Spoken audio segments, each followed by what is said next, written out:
जय श्री राम, जय श्री बालाजी। माँ दुर्गा किन भक्तों को चुनती है अपनी भक्ति के लिए।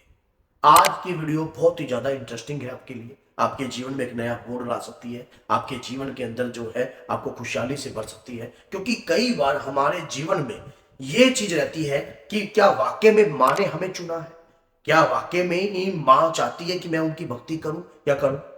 तो ये अगर संदेह आपके मन में भी है तो आज ये सारा संदेह आपका दूर सकता है। माँ दुर्गा किन भक्तों को चुनती है और किन भक्तों से भक्ति का भार उन्हें देती है, अपनी पूजा का भार देती है। सबसे पहली बात तो एक बात याद रख लेना, जीवन के अंदर जब हम उनकी इच्छा के बगैर कोई पत्ता नहीं हिल सकता तो हम उनकी भक्ति भी नहीं कर सकते। अगर कलयुग में हम उनकी निरंतर भक्ति कर रहे हैं तो हम चुने हुए हैं। ये सबके लिए। अगर आप 1 वर्ष से 1.5 वर्ष, 2 वर्ष, 3 वर्ष, 4 वर्ष, 5 वर्ष आपको व्यतीत हो चुके हैं पूजा करते हुए, आप मां से आपका इतना स्नेह है कि पूछो मत। आप इसको लफ्जों में बयान नहीं कर सकते, जिस प्रकार से मैं इसकी परिभाषा नहीं दे सकता, क्योंकि ये प्रेम का तुलना ही मां दुर्गा है। अगर मां दुर्गा एक प्रेम है, सच्चाई है कि मां ने सभी देवी देवताओं को सुख प्रदान कराया था। जब आपको पता है महिषासुर जैसा राक्षस ने त्राही राम कर दी थी और देवता भी पागल हो गए थे कि क्या करें क्या ना करें, कभी इधर भाग रहे कभी इधर भाग रहे, तब सभी देवताओं की शक्ति से वो शक्ति का जो है उत्पन्न हुई थी और उस शक्ति ने सभी को सुख प्रदान किया था, चाहे उसमें देवता भी क्यों। और ब्रह्मा विष्णु महेश ने भी मां की स्तुति और आरती करी थी। इसी प्रकार से उस शक्ति ने अगर हमें चुना है तो ऐसे कौन से संकेत हो सकते हैं जिससे हम मान सकते हैं। सबसे पहला संकेत मैंने आपको दिया, अगर लगातार 2 वर्ष से ऊपर हो गए हैं, 1 वर्ष से ऊपर हो गया है और आप मां दुर्गा की पूजा कर रहे हो, या 6 महीने से ऊपर हो गया तो आप चुने हुए हो। आप चुने हो मां दुर्गा की भक्ति के लिए, मां दुर्गा की भक्ति के प्रचार करने के लिए। मेरे चैनल का भी क्या उद्देश्य है, मां दुर्गा से जुड़ी भक्ति, मां के नाम से, मां से जुड़ा प्रचार। और तभी करके मैं आपको बोलता हूं कि अगर आप मां के प्यारे हो, मां की भक्ति करते हो तो 10 लोगों तक इस वीडियो को जरूर शेयर करें, क्योंकि हमारा उद्देश्य है मां के नाम का गुणगान करना। तो ये मां ने चुना है। देखो, प्रत्यक्ष को कभी प्रमाण नहीं देना पड़ता, कभी प्रमाण नहीं देना पड़ता प्रत्यक्ष को। और शक्ति स्वयं अपने भक्त को चुनती है और स्वयं उसे भक्ति का भार संभालती है और स्वयं उसे देती है। कोई अपनी तरफ से कोई भक्ति करना नहीं सीखता है, ये स्वयं आपके ऊपर जो आया है, ये चुनाव जो है भगवती ने ही आपको किया। आपके अंदर से भक्ति जो है बाहर आ रही है, मां के प्रति रोना आ जाता है, मां के स्वरूप को देखकर आप व्याकुल होने लग जाते हो। आपके अंदर जो है एक अलग सी रोंगटे खड़े होते हैं, आपके शरीर में तरंगे उत्पन्न होती हैं, उनकी भक्ति करने का आपका मन करता है। आप उनके भजन चलते हो तो आपकी तालियां बजने लग जाती हैं। ये जो चीजें आपके अंदर से हो रही है ना, तो ये कोई नॉर्मल बातें नहीं है, ये ऊर्जा आने के संकेत है। शरीर में ऊर्जा का वास आ चुका है।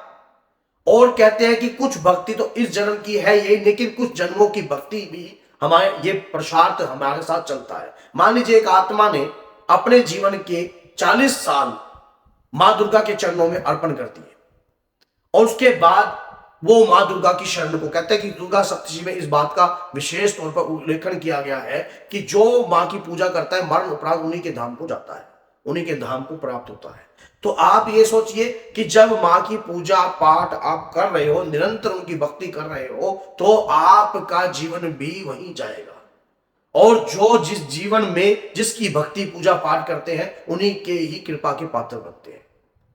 और जब आप ये देख लीजिए कि जब आप मां की भक्ति कर रहे हो तो ये भक्ति पिछले जन्मों से चल रही है साथ। अगर आपको 10 वर्ष 5 वर्ष हो चुके हैं मां की पूजा करते हुए, 3 वर्ष 4 वर्ष हो गए हैं और लगातार आप मां के प्रति आपका स्नेह उत्पन्न होता है, आपके अंदर जो है भाव उत्पन्न होते हैं। आपने देखा होगा कि श्रीधर जो थे मां वैष्णो के सेवादार थे, वहां पर उन्होंने भी मां ने ही चुना था। जो धानु भगत थे मां ज्वाला के सेवादार थे, मां ने चुना था। रामकृष्ण परमहंस जी मां कालका के भक्त रहे हैं, उन्होंने भी मां ने चुना है। तो जिस भक्तों ने इतिहास रचा है, समझ गए, इन भक्तों ने इतिहास रचा है अपनी भक्ति से, ये चुने हुए हैं, ये मां के ही पार्षद है, मां के ही बच्चे हैं।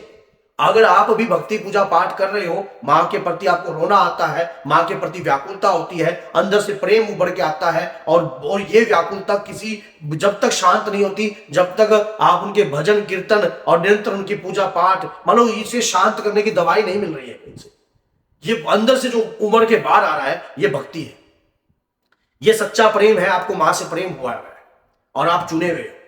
आज की नहीं, ये भक्ति इतनी भी व्याकुलता में अगर आई है तो कई जन्मों का ये पुरुषार्थ अर्जित था, वो आज जो खुलकर सामने आ रहा है।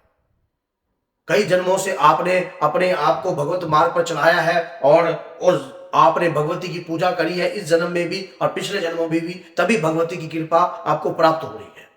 और ये कृपा अब आपने रोकनी नहीं है। इस कृपा से मां का उद्देश्य, आप जो आपने मां की भक्ति में एक उद्देश्य चुन लीजिए अपना।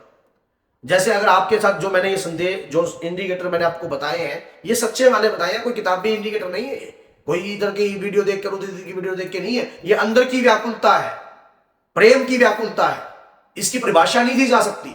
ये अंदर की व्याकुलता, प्रेम की व्याकुलता, इसकी परिभाषा देने की जरूरत नहीं पड़ती है, ये स्वयं चलती है। आज मेरे से ही लगा लीजिए, मैं मां की वीडियो बना रहा हूं और माता की कृपा से मैं 28 शक्तिपीठों के दर्शन कर चुका हूं, 28 शक्तिपीठों के दर्शन कर चुका हूं। अरे भैया, मात्र एक शक्तिपीठ के दर्शन भी दुर्लभ होते हैं, मां की अपरंपार कृपा है जो तो भी जाकर तो 28 शक्तिपीठ कर पाया। और यह बात मुझे भी व्याकुल करती है कि कहीं ना कहीं मां ने मुझे भी चुना है भक्ति के प्रचार के लिए। अगर मेरी वीडियो अगर आपको अच्छी लग रही है तो 10 लोगों तक जरूर शेयर करने के लिए मैं बोलता हूं। क्यों बोलता हूं? क्योंकि मेरा उद्देश्य है, मैं वीडियो बनाना है। अगर आप मां के बच्चे हो तो आपका उद्देश्य है 10 लोगों तक शेयर करना, और भक्ति पूजा पाठ में मां के नाम का डंका हर घर में बज जाए, ऐसा मन के अंदर व्याकुलता उद्देश्य रहता है। आपने देखा मेरे 2 चैनल है, मां के प्यारे, बाबा के प्यारे, ये दोनों ही चैनल भक्ति से जुड़े हुए हैं। और भक्ति कोई किसी को करवाता नहीं है धक्के से, और कभी भी किसी के सानिध्य में कोई व्यक्ति धक्के से नहीं जाता, अंदर से प्रेम उभरता है तब कोई व्यक्ति जाता है। और ये भक्ति ही आपको सर्वश्रेष्ठ बनाती है, बस इसको खराब मत करना। अगर ऐसे इंडिकेटर आपके साथ होते हैं, मां से अत्यंत प्रेम उभर के आपका आता है, रोना निकलता है उनके लिए, प्रेम उभर कर आता है, जयकारे निकलते हैं जोर जोर से, आपको शरीर पर सवारी जैसा महसूस होता है और सवारी आती है, तो ये बस इस प्रेम को ना किसी को दिखाने की आवश्यकता नहीं है। ये भगवती की पूजा करने का आपके मन में आप करते रहो, दिव्य पाठ करते रहो। अब कई माताएं बहनें जो होती हैं वो अनपढ़ होती हैं, जैसे पाठ पूजा को नहीं जानती हैं, तो आप ओम दुम दुर्गाय नमः इस मंत्र से भी कृपा को प्राप्त कर सकती हो। इस मंत्र से भी आप मां की कृपा को प्राप्त कर सकती हो, मां की शक्ति को ग्रहण कर सकती हो। मां की कृपा आपके साथ आपको महसूस होगी, चाहे अलग अलग रूपों में हो, चाहे कैसे। तो अगर आपको ये वीडियो अच्छी लगी है तो शेयर कीजिए 10 लोगों को तक, ताकि हर व्यक्ति इस वीडियो को देखने के बाद स्वयं वो भी सोचे कि वाकई में मेरे साथ तो ये हो रहा है, मुझे भगवत और मां भगवती की पूजा करनी चाहिए। तो बोलिए जय श्री राम, जय माता की, जय मां वैष्णो देवी।